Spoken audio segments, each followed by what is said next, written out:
కాదు frustration. Hi guys, welcome back to our channel blog front with Krish. చాలా రోజుల తర్వాత బ్లాగ్ చేస్తున్నాను అనమాట. ఎందుకంటే నాకు రీసెంట్గా జాబ్ వచ్చిందనమాట. సో ఆ బిజీలో ఉండి 1.5 month నుంచి అసలు బ్లాగే వేయలేదు. సో జాబ్ ఏంటంటే ఐసిఐసిఐ బ్యాంక్లో వచ్చిందనమాట. రీసెంట్ ఐసిఐసి నాకు ఏమన్నా నా జాబ్కి సంబంధించిన ఏమన్నా ఎట్లా అప్లై చేసుకోవాలా, అసలు ఏంది ప్రాసెస్ కావాలంటే కామెంట్ చేయండి. ఆ కామెంట్స్ బట్టి నేను ఒక వీడియో చేస్తాను దాని మీద, ఓకేనా? సో ఇవాళ వ్లాగ్ వచ్చేసి ఏంటంటే నా బండికి సర్వీసింగ్ చేపించే టైం వచ్చింది అనమాట. ఎందుకంటే మొత్తం చైన్ అనేది లూజ్ అయిపోయింది, ప్లస్ ఇంకేమేమో వేపియాలా, సౌండ్స్ వస్తున్నాయి బైక్ నుంచి. సో అందుకే అండ్ అది చేపించాల్సిన 10,000 కిలోమీటర్, ఇప్పటికి 14,000 కిలోమీటర్స్ అయిందన్నమాట. సర్వీస్ 14,000 కిలోమీటర్, 10,000 కిలోమీటర్స్ చేపించాలా. బట్ ఇప్పుడు నేను 14,000 కిలోమీటర్స్ అదే బిజీ ఉండే అండ్ బ్లాగ్స్ కూడా అప్లోడ్ చేసలేను. సో ఇప్పటి నుంచి అయితే రెగ్యులర్గా వస్తాయి బ్లాగ్స్. ఎవరైనా ఫస్ట్ టైం చూస్తున్నట్లయితే సబ్స్క్రైబ్ చేసుకొని బ్లాగ్ చూడండి. లెట్స్ గో, ఇప్పుడు వెళ్దాం. అండ్ ఒకవేళ మీకు ఓలా నా రివ్యూ కావాలన్నా కామెంట్ చేయండి, రివ్యూ ఇస్తా. ఓలా Gen 3 ఇది అనమాట. మేబీ Gen 2, Gen 1 చూడవచ్చు మీరు. Gen 3 మ్యాక్సిమం తక్కువనే ఉన్నారు. సో దాని గురించి కూడా నేను 6 months నుంచి వాడుతున్నా దీన్ని. దాని గురించి ఫుల్ డీటెయిల్ రివ్యూ ఇవ్వమన్నా నేను ఇంకో వీడియోలో చేస్తా. సో ఇప్పుడైతే పోదామన్నమాట. సరి పెడుతుంది, ఆయన ఏం లేదు. 10:45 అవుతుంది, 10 o'clock నాకు అపాయింట్మెంట్. మేము 10:45కి స్టార్ట్ అవుతున్నాం అనమాట. ఈ మధ్యలో మాత్రం మస్తు చలి పెడుతుంది హైదరాబాద్లో మాత్రం. Bye mummy. Bye.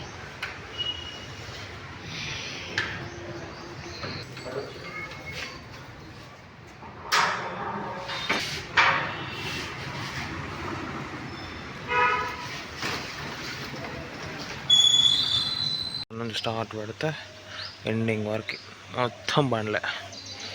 So mechanic అయితే తీసుకుని వెళ్ళండి బండి. అయింది ప్రాబ్లము అయింది అనేది. చైన్ ఒక మెకానిక్ ఉంటే చైన్ ప్రాబ్లం అన్నాడు, ఇంకో మెకానిక్ తీసుకొని వెళ్ళిండు. ఎంతమంది చెక్ చేస్తారు, ఒక దగ్గర పోతే ఇంకో దగ్గర అంటారు.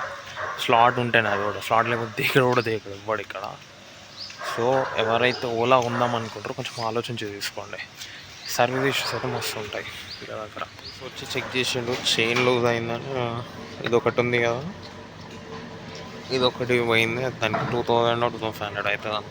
సరే ఓకే, ఇదైతే పెద్ద ఇప్పుడు మ్యాండేటరీ అయితే కాదు. సో చైన్ అయితే టైట్ చేపిద్దామని చేస్తున్నా. టెక్నీషియన్స్ లేరంట. ఇంత సేల్స్ చేస్తున్నప్పుడు టెక్నీషియన్స్ అట్లా సోయి లేదా? మళ్ళీ అది నాకు అర్థం కాదు. కొత్త కొత్త రిలీజ్ చేసిన దాని దగ్గర టెక్నీషియన్స్ ఉండాలి కదా.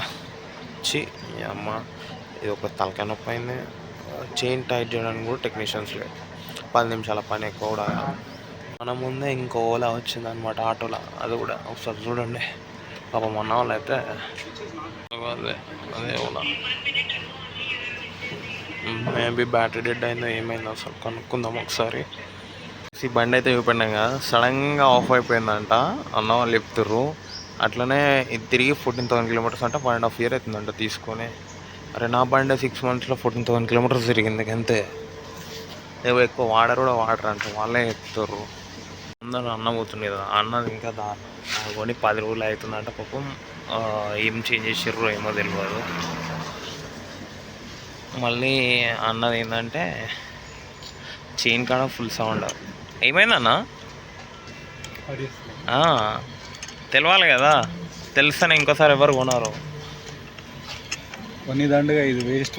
ఎవరు విషయరా అన్న కూడా చెప్తుండు, ఎవరో ముందు రావడానికి కొంచెం షైగా ఫీల్ అవుతుండు. సో అందుకే చెప్పు. కొన్న 1 monthకే మోటార్ ఇష్యూ. వాళ్ళు ఇంకో 1 month టైం తీసుకున్నారు మోటార్ రీప్లేస్ చేయడానికి. ఆ తర్వాత దాని నుండి డిస్ప్యార్లు చేంజ్ చేశారు.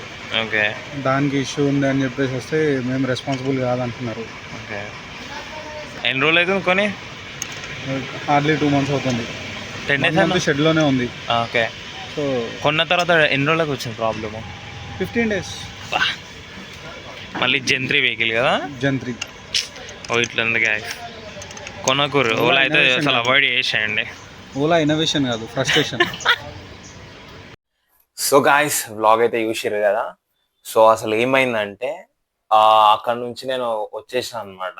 ఎందుకంటే అక్కడ డీల్ చేసే సూపర్వైజర్ ఎవరు నాకు తెలియదు. తను వచ్చేసి 2 or 3 days టైం పడుతుంది అన్నాడు. జస్ట్ ఓన్లీ చైన్ టైట్ చేయడానికి అంతే. ఇక మిగతా పార్ట్స్ ఏమన్నా వచ్చినాయంటే నేను నీళ్ళలో పెట్టుకోవడం. ఎందుకంటే ఒక 2 ఎగ్జాంపుల్స్ చెప్తా. ఒకటేమో మీరు బ్లాగ్లో చూసి ఉంటారు. ఇంకో 2 ఎగ్జాంపుల్స్ చెప్తా. ఒక అన్న ఏమో రోడ్ స్టార్ తీసుకున్నాడంట ఆ వెహికల్. తీసుకొని వచ్చి జస్ట్ ఒక 2 days అయిందంట అంతే. తీసుకున్నాడు, 2 days అయింది, బాగానే నడిచిందంట. 2 days తర్వాత ఏదో ప్రాబ్లం వచ్చి షెడ్ తీసుకొచ్చినాడ నావోల్ షోరూమ్, నావోల్ సర్వీస్ సెంటర్కి. అయితే ఏమైంది, అయితే తెచ్చక్కడ పెట్టింది కదా, ఏదో పార్ట్ పోయిందో తెప్పిస్తామా అని చెప్పారట. తర్వాత ఏమైంది, ఒక 1 month కాలే, 2 months కాలే, సారీ 1 month అయిపోయింది. తర్వాత 2nd month నడుస్తుందంట. ఇప్పుడు ఆ అన్న ఏంటంటే వచ్చి అడిగే వారికి అది ఇట్లా ర్యాట్ బ్యాట్ అయిందని చెప్పిండట. అది మీదే తప్పు అని వీళ్ళు కస్టమర్ మీద నిందేసింది. ఎందుకంటే ఆ ప్లేస్ అసమంటిది, అక్కడ ర్యాట్ బ్యాట్ కాకపోతే ఏమైతే అన్ని పనులు ఉన్నాయి. ఇంకోటి ఏంటంటే నేను ఇంకో వీడియోలో, యూట్యూబ్ వీడియోలో చూసిన ఏంటంటే అక్కడ బండి పెడితే మాత్రం నాశనం అయిపోతుంది మీ బండి. ఎందుకంటే అక్కడున్న మీ మీ బండికి ఉన్న పార్ట్స్ వేరే బండికి వేసే అవకాశాలు ఉన్నాయి. ఇప్పుడు నా బండి పెట్టిన అనుకో, నాది జంత్రి వెహికల్. నా వీడియో చూసిన తర్వాత నేను పెట్టొద్దని డిసైడ్ అయ్యాను. ఎందుకంటే ఆ బండి నా కొత్త బండి, అరౌండ్ 6 months అవుతుంది ఏమోని. కొన్న తర్వాత ఇప్పుడు తీసుకుపోయి పెట్టిన అనుకో, ఆ పార్ట్ తీసి దీనికి వేసేస్తారు. సో అందుకే నేను పెట్టదలుచుకోలే. ఆయన ఇంకేమన్నాడు, మీద నుంచి కావాలంటే మీ బయట వేయించుకో అన్నాడు. నేను అడిగిన, అన్న ఒక 10 నిమిషాల పనికి ఇంత టైం ఎందుకు తీసుకుంటారు అంటే ఆయన ఒకటే చెప్పిండు, 600 వెహికల్స్ ఉన్నాయన్న, మేము ఏం చేయలేకపోతున్నాము, 4 టెక్నీషియన్స్ ఉన్నారు. మరి అట్లాంటప్పుడు ఎందుకు సేల్స్ చేస్తుర్రా అని అడిగిన. అన్న మాదేముంది అన్న, కంపెనీ చెప్పినట్టు మేము చేయాలి కదా అన్న. ఒక బండి అమ్మినప్పుడు, ఒక బండి సేల్ చేసినప్పుడు దాని కస్టమర్ సర్వీస్, దానికి ఏమైనా ప్రాబ్లం వస్తే టెక్నీషియన్స్ అవైలబుల్ లేకపోతే నీ కంపెనీ అని కూడా అన్నారు. మీకు స్టాట్ చెప్పాలా, ఓలా ఒకప్పుడు టాప్ లో ఉండే, ఇప్పుడు 5th పొజిషన్ పడిపోయింది.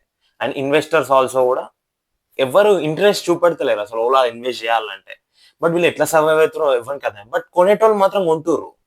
బట్ ప్లీజ్ ఎవరైనా కొందాం అనుకునే వాళ్ళైతే కొనకండి ప్లీజ్. వీళ్ళ సర్వీస్ అయితే అస్సలు చెత్తుంటది. అండ్ ఇంకోటి మీకు చెప్పాల్సింది ఏంటంటే, ఎవరైతే నేను బండి కొన్నానో ఆ సేల్స్ పర్సన్ ఉంటారు కదా, ఫోన్ చేసి ఫోన్ కూడా ఎత్తారు. లిటరల్లీ అట్లుంటుంది వీళ్ళ సర్వీస్ అనేది. సో మీరు లిటరల్లీ కొనకండి అసలు. ఫస్ట్ ఆఫ్ ఆల్ ఓలాను అవాయిడ్ చేయండి, వేరే బైక్స్ చూసుకోండి. కానీ మాక్సిమం నేను చెప్పేది ఏంటంటే పెట్రోల్ బైక్కి వెళ్ళిపోండి. Petrol better. ఎందుకంటే మా మదర్, మా తమ్ముడు ఇద్దరు చెప్తూనే ఉన్నారు వద్దు పెట్రోల్ బైక్ తీసుకోండి. నేను విన్నా, నాకు కొత్త ట్రై చేయాలని ఆశ. ట్రై చేసిన, బోర్ల బొక్కలా పడ్డా. సో మీరైతే ఒక బ్రదర్గా చెప్తున్నా, మీరు మాత్రం కొనకండి. ఈవీ అసలు అవాయిడ్ చేసేయండి. ఈవీ 2-wheeler వెహికల్ అయితే అవాయిడ్ చేసేయండి. ఎందుకంటే ప్రాబ్లమ్స్ ఈజీగా వస్తాయి. దాని తగ్గట్టు ఇన్ఫ్రాస్ట్రక్చర్ కానీ టెక్నీషియన్స్ కానీ ఇండియాలో అంత లేదు. So please avoid the EV right now. ఇప్పుడైతే అంత లేదు, మేబీ ఫ్యూచర్లో చూడవచ్చు అనమాట. అండ్ ఆల్సో ఇంకో ఎగ్జాంపుల్ కూడా, అన్న అయితే ఈవీ బైక్ తీసుకున్నాడు, సేమ్ కంపెనీ. ఆ మోడల్ తీసుకొని ఇంటికి పోయిండు, పూజ చేయించుకున్నాడంట. నెక్స్ట్ డే ఖరాబ్ అయిందని తెచ్చి ఆడబెట్టి. అరే మరి ఇంతగానో రిజిస్ట్రేషన్ కూడా కాలే, లిటరల్లీ రిజిస్ట్రేషన్ కాలే. మన అది ఉంటది కదా, ఏది బండి మీద సీట్ కవర్ ఇస్తారు కదా, ఆ సీట్ కవర్ కూడా అట్లనే ఉంది. అంటే ఏ లెవెల్లో ఓలా నడుస్తుందో అర్థం చేసుకోండి. ఇంతకు ముందు ఒక 2 months 3 months బ్యాక్ మేము ఒక 1000 people ని హైర్ 1000 1 lakh నాకు అంత ఐడియా లేదు. బట్ హైర్ చేసుకుని వాళ్ళని ట్రైన్ చేసాం, థర్డ్ పార్టీ వాళ్ళని ట్రైన్ చేసాం. మరి ఏమైందో అసలు తెలియదు. ఇక నేనేం చేసిన అంటే, నాకు ఇట్లా అయ్యేది కాదని నేనేం చేసిన, అక్కడనే దగ్గర ఒకటి అన్న వాళ్ళది, థర్డ్ పార్టీ వాళ్ళది, అది మన సర్వీస్ సెంటర్ ఉంటుంది ఒకటి. అంటే అన్ని ఈవీ బైక్ సంబంధించి చాలా మంది అక్కడనే వేయించుకుంటారు, వచ్చే దారిలోనే ఉంటది. సో అక్కడ నేను చైన్ టైట్ చేపిస్తాను అనమాట. ఇక ఎటైతే అటు. ఎందుకంటే వీళ్ళని నమ్ముకుంటూ ఉన్నది అమ్ముకోవాల్సిందే. నాకు 1 month తర్వాత స్లాట్ దొరికింది. లిటరల్లీ చెప్పాలంటే ఇట్లుంటది ఓలా సర్వీస్ అంటే. సో అసలు అవాయిడ్ చేసాను. ఇంకో హైలైట్ ట్విస్ట్ చెప్పాలా, ఇప్పటికీ ఒక 3 months అవుతుంది. నాకు 3 months కన్నా ముందు నాకు ఆర్సీ వచ్చింది. ఆర్సీలా కనీసం వీళ్ళకి వర్క్ కూడా చేత కాదు. ఎందుకంటే ఆ ఆర్సీ మీద ఎల్ బదులు హెచ్ పడింది అడ్రస్లో. నేను ఏం చెప్పాలా అయ్యా. అది ఒక 1 week తర్వాత నా బండికి ఏదైనా ఏమంటారు డిస్క్ ప్యాడ్ పోయిందని నేను పోయినా ఆ టైంలో. పోయి డిస్క్ వేయించుకున్న తర్వాత మళ్ళీ రిటర్న్లో నేను షోరూమ్ పోయి సేల్స్ పర్సన్ని కలిస్తే మీరు మేనేజర్ని కలవన్నట్టు. నాకు సంబంధమే లేనట్టు మాట్లాడుతుంది. వీళ్ళు అమ్ముకొని చేతులు దులిపేసుకునే రకాలు వీళ్ళు. మళ్ళీ అసలు పట్టించుకునే నాదుడే ఉండడు అబ్బా చెప్పాలంటే. పట్టించుకుంటే నాదుడే ఉండడు, ఎవరి పని వాడు అంతే. ఒక కస్టమర్ వచ్చిన మాట్లాడే ఏముండదు. ఒక స్లాట్ బుకింగ్ అయితే అది కూడా దిగుతారు, లేకపోతే లేదు. మనం ఏది కుక్క పిల్లలాగా ఇంట పోవాలి వాళ్ళ వెనకాల. అయితే ఆ మేనేజర్ దగ్గర నేను మాట్లాడినా. ఆ మేనేజర్ ఏమన్నాడంటే పోయి సేల్స్ మీరు ఎవరి దగ్గర అయితే సేల్స్ ఎవరైతే చేసిరో వాళ్ళకి ఇచ్చేయండి, నేను సాల్వ్ చేస్తా అన్నారు. నా మీ దగ్గర పోతే పట్టించుకునే లేదు. ఇప్పటికి 3 months నేను కస్టమర్ సపోర్ట్ కంప్లైంట్ రేజ్ చేసిన, అయినా నో సపోర్ట్, నథింగ్. ఒక్కొక్కసారి బండి రోడ్డు మీద ఆగిపోతే ఒకసారి స్టార్టే కాదు. అసలు ఎందుకు బతుకుతుందో కూడా అర్థం కాదు, ఎట్లా సర్వైవ్ అవుతుందో కూడా అర్థం కాదు ఓలా. కనీసం ఇప్పుడన్నా మార్చుకోండి, 2026 అన్నా మార్చుకో.